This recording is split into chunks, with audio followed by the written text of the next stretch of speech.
Dneska som bol pozvaný na výsluhy.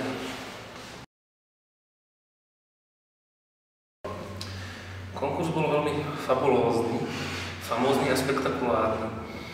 Prekvapilo ma však jedno, že som bol spýtaný sa na jednu vec, že či som pripravený a ochotný natáčať aj posteľové a fajčiarske scény, na čo som sa ja teda potešil, že konečne nejaká zaujímavá a pikantná rola pre mňa príde.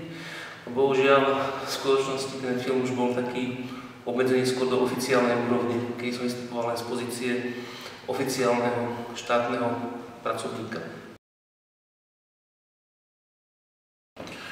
Konkurencia bola veľká, ale ako ja sa konkurencie nebojím, ale naopak som ju s prehľadom porazil.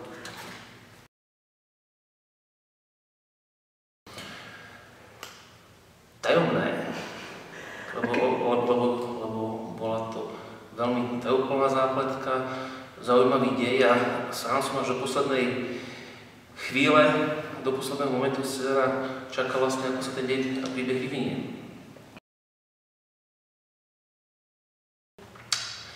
Vo filme hrám poručíka Milana Harnoša, teda toho Milana som si myslel, vystupujem iba ako M, ale Milan je celkom pekné meno. A vyšetrujem vraždu Valérie Trumpovej. Je to vražda, ktorá je opradená mysterióznymi okolnostiami, tajúplnými zvratmi a vlastne nikto nevie, čo sa vlastne v skutočnosti stalo.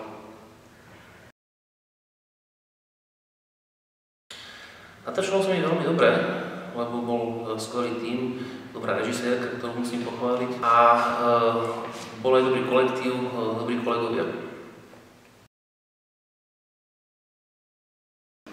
Bol som na niektorých a teda musím sa priznať, že som urobil veľmi dobre, lebo boli to rôzne scény, ale teda priznám sa, že najviac ma oslovili scény milostné, keď som teda sledoval svojich kamarátov z tejto pozície, k čomu som asi za normálnych okolností v normálnom živote príležitosť nedostal.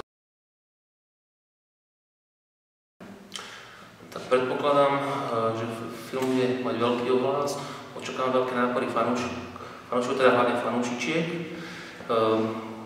Kľudne.